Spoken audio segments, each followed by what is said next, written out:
आकाशवाणीचं हे नागपूर केंद्र आहे. प्रसारित करीत आहोत प्रादेशिक मराठी बातम्या.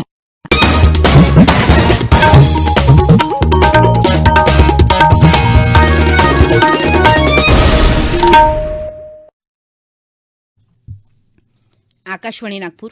आभार आणि पटवर्धन आपल्याला प्रादेशिक बातम्या देत आहे. काही ठळक बातम्या. देशाच्या आर्थिक वाढीचा दर 2024-2025 या वर्षात 6.4% राहण्याची शक्यता. आंतरराज्य मानव तस्करीवर प्रतिबंध आणण्याचे तसेच विशेष पोलीस महानिरीक्षकांच्या अध्यक्षतेत समिती नेमण्याचे विधान परिषदेच्या उपसभापती डॉ. नीलम गोऱ्हे यांचे नागपुरात निर्देश. केंद्र सरकारच्या विविध योजनांची माहिती लाभार्थ्यांपर्यंत पोहोचवण्याच्या उद्देशानं निघालेली विकसित भारत संकल्प यात्रा नागपूर महानगरपालिका क्षेत्रातही पोहोचली. शहराच्या विविध झोनमध्ये फिरणार प्रचार वाहनं. आणि विदर्भात अवकाळी पावसाचा शेतपिकांना फटका. नागपूर, भंडारा आणि चंद्रपूरमध्ये आज अतिवृष्टीचा ऑरेंज अलर्ट. देशाच्या आर्थिक वाढीचा दर 2024-2025 या वर्षात 6.4% राहण्याची शक्यता आहे. स्टँडर्ड अँड पुअर्स ग्लोबल या पतमानांकन संस्थेनं प्रसिद्ध केलेल्या आशिया पॅसिफिक क्षेत्रातल्या आर्थिक पाहणी अहवालात हा अंदाज व्यक्त केला आहे. मात्र अन्नधान्याची भाववाढ आणि निर्यातीत घट होण्याचीही शक्यता असून त्याचा परिणाम वृद्धी दरावर होऊ शकतो असा इशाराही या अहवालात दिला आहे. इतरही आर्थिक सर्वेक्षण संस्थांनी साधारण असाच अंदाज वर्तवला आहे. 2024-25 या वर्षात देशाचा आर्थिक वृद्धी दर 6.5% राहील असा भारतीय रिझर्व्ह बँकेचा अंदाज आहे.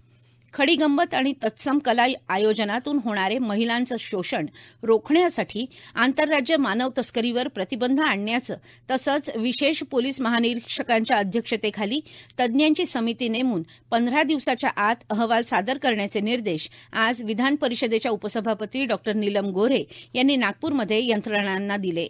भंडारा जिल्ह्यात नुकतेच खडीगंमत कार्यक्रमांतर्गत घडलेल्या हिडीस आणि महिलांच्या अपमानकारक कृत्याची गंभीर दखल घेत डॉ. गोऱ्हे यांनी रवी भवन इथं तातडीची बैठक बोलावली. खडीगंमत आणि तत्सम कला आयोजनासाठी परवानगी देताना कडक अटी आणि शर्तीची कसोशीनं पूर्तता होणं आवश्यक आहे. नियमांचं उल्लंघन करून हे आयोजन करण्यात आल्याचं सकृतदर्शनी दिसून येतं. प्रत्यक्षात अशा कार्यक्रमांना परराज्यातून मुली आणताना संबंधित यंत्रणेची परवानगी घेण्यात आलेली नाही. ही बाब अत्यंत गंभीर असून आंतरराज्य मानव तस्करीची ही घटना दिसून येते. या घटनेच्या चौकशीसाठी आणि राज्यात यापुढे अशा आयोजनांना पायबंद घालण्यासाठी विशेष पोलीस निरीक्षक छेरिंग दोर्जे यांच्या अध्यक्षतेखाली विधितज्ञ, पोलीस, सामाजिक संस्था आदींचे प्रतिनिधित्व असणारी समिती नेमून येत्या 15 दिवसात या समितीनं अहवाल सादर करावा असे निर्देशही डॉ. गोऱ्हे यांनी दिले. राष्ट्रीय हरित न्यायाधिकरणानं महाराष्ट्र राज्य सरकारला ठोठावलेल्या दंडाला सर्वोच्च न्यायालयानं स्थगिती दिली आहे. घनकचरा व्यवस्थापनात हलगर्जीपणा झाल्यानं पर्यावरणाची हानी झाल्याबद्दल हरित न्यायाधिकरणानं राज्य सरकारला 12,000 कोटी रुपयांचा दंड ठोठावला होता. दंडाची रक्कम अवाजवी असल्याचा युक्तिवाद सरकारतर्फे वकील मुकुल रोहतगी यांनी केला. या प्रकरणी हरित न्यायाधिकरणासमोर फेरविचार याचिका अद्याप प्रलंबित असल्याचंही त्यांनी सांगितलं. त्यावर सरन्यायाधीश न्यायमूर्ती धनंजय चंद्रचूड यांच्या नेतृत्वाखालील पीठानं न्यायाधिकरणाच्या आदेशाला स्थगिती देत नोटीस जारी केली. या प्रादेशिक बातम्या आपण आकाशवाणीच्या नागपूर केंद्रावरून ऐकत आहात. आमच्या केंद्रावरील सर्व बातम्या ऐकण्यासाठी आणि ताज्या घडामोडी जाणून घेण्यासाठी Marathi news Nagpur all India radio या आमच्या युट्यूब चॅनलला नक्की सबस्क्राईब करा. नागपूर शहरातील धरमपेठ झोन इथं महानगरपालिकेचे आयुक्त डॉ. अभिजित चौधरी यांच्या हस्ते विकसित भारत संकल्प यात्रेच्या प्रचार वाहनाचं उद्घाटन करण्यात आलं. याप्रसंगी पत्र सूचना कार्यालयाचे उपसंचालक शशीन राय, क्षेत्रीय संचार ब्युरोचे क्षेत्रीय प्रचार अधिकारी सौरभ खेकडे तसंच महानगरपालिकेचे अधिकारी उपस्थित होते. उज्ज्वला योजना, नागपूर महानगरपालिकेच्या आरोग्य विभागाच्या वतीनं राष्ट्रीय शहरी आरोग्य अभियान अंतर्गत रोगनिदान आणि उपचार शिबिर, प्रधानमंत्री स्वनिधी योजना, नवीन आधार कार्ड तयार करण्याचे स्टॉल इथे लावण्यात आलेले आहेत. फीत कापून उद्घाटन केल्यानंतर मान्यवरांच्या हस्ते स्टॉलची पाहणी देखील करण्यात आली. नागपूर महानगरपालिकेच्या वतीनं लावण्यात आलेल्या आरोग्य शिबिरात नागरिकांनी तपासणी देखील केली. आजपासून ही वाहनं नागपूर शहरातील विविध महानगरपालिकेच्या झोनमध्ये फिरून केंद्र तसंच राज्य शासनाच्या कल्याणकारी योजनांचा प्रचार आणि प्रसार करणार आहेत. याबाबत अधिक माहिती देत आहेत नागपूर महानगरपालिकेचे आयुक्त डॉ. अभिजित चौधरी. केंद्र शासनाचा जो एक अतिशय महत्वाकांक्षी आणि चांगला उपक्रम जो आहे विकसित भारत संकल्प यात्रा याचा आज शुभारंभ जो आहे तो झालेला आहे. महानगरपालिका क्षेत्रामध्ये आम्हाला आयबी मिनिस्ट्रीकडनं एक व्हॅन मिळाली आहे ज्याच्यामध्ये सर्व ज्या वेगवेगळ्या योजना आहेत शासनाच्या त्याची डिटेल माहिती जी आहे त्याची ध्वनिफीत आहे चित्रफीत आहे ती कंटिन्युअस चालवली जाणार आहे. त्याच्यामध्ये वेगवेगळ्या योजनांची माहिती दिली जाईल. तसेच महानगरपालिकेमार्फत शहरामध्ये आपण साधारणतः 50 असे लोकेशन्स आयडेंटिफाय केलेले आहेत की जिच्यामध्ये त्या ठिकाणी जाऊन कॅम्प लावून लोकांना योजनांची माहिती तर दिली जाईलच परंतु ऑन द स्पॉट जे लाभार्थी आहेत त्यांना त्याचा लाभही दिला जाईल. त्याच्यामध्ये मग एनयूएलएमची योजना असेल आरोग्य विभाग असेल किंवा उज्ज्वला योजना आहे पीएमएवायचा काही लाभ आहे अशा अनेक ज्या योजना आहेत त्याचा प्रत्यक्ष लाभ देण्याची कारवाई देखील तिथे केली जाणार आहे. सर्व आमचे क्षेत्रीय अधिकारी यांना या संदर्भामध्ये आम्ही योग्य ते सूचना दिलेल्या आहेत आणि यशस्वी मार्ग ह्याचं आपलं ही यात्रा व्हावी याच्यासाठी महानगरपालिकेमार्फत पुरेपूर प्रयत्न केले जातात.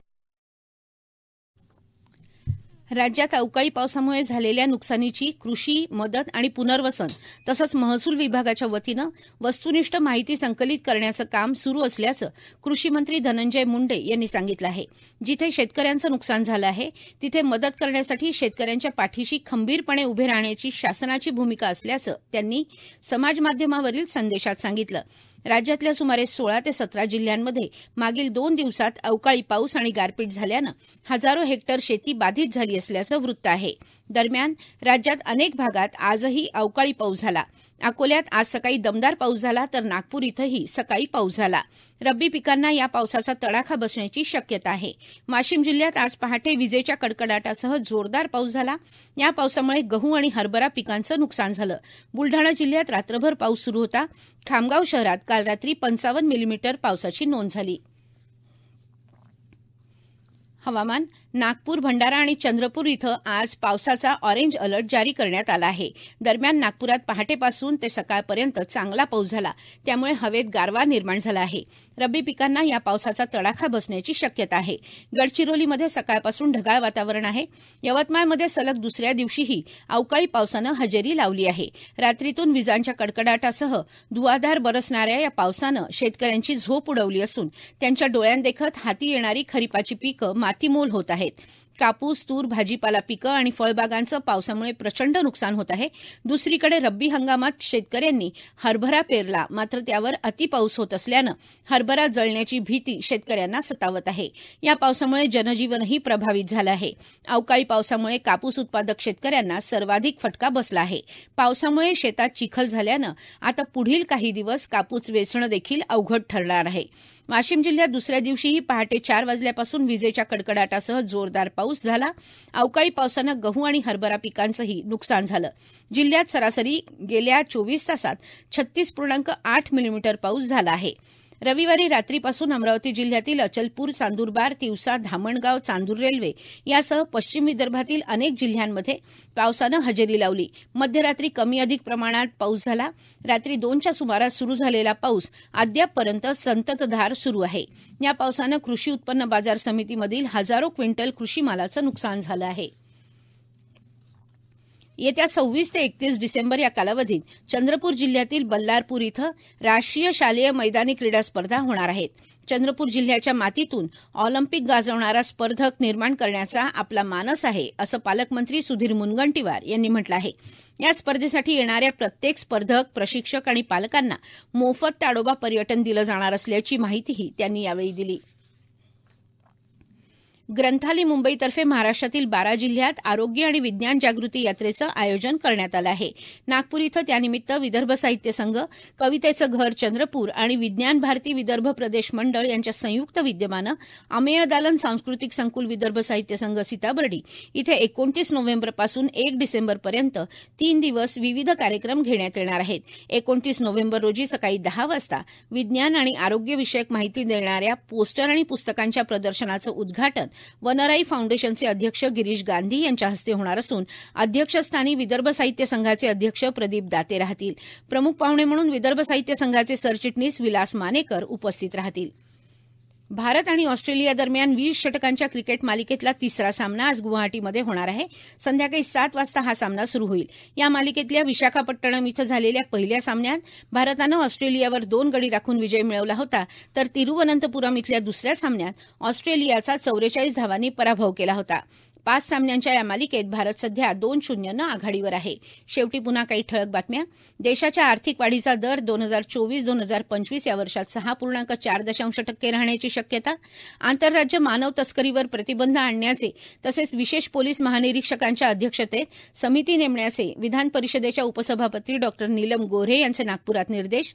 केंद्र सरकारच्या विविध योजनांची माहिती लाभार्थ्यांपर्यंत पोहोचवण्याच्या उद्देशानं निघालेली विकसित भारत संकल्प यात्रा नागपूर महानगरपालिका क्षेत्रातही पोहोचली. शहराच्या विविध झोनमध्ये फिरणार प्रचार वाहनं आणि विदर्भात अवकाळी पावसाचा शेतपिकांना फटका. नागपूर, भंडारा आणि चंद्रपूरमध्ये आज अतिवृष्टीचा ऑरेंज अलर्ट.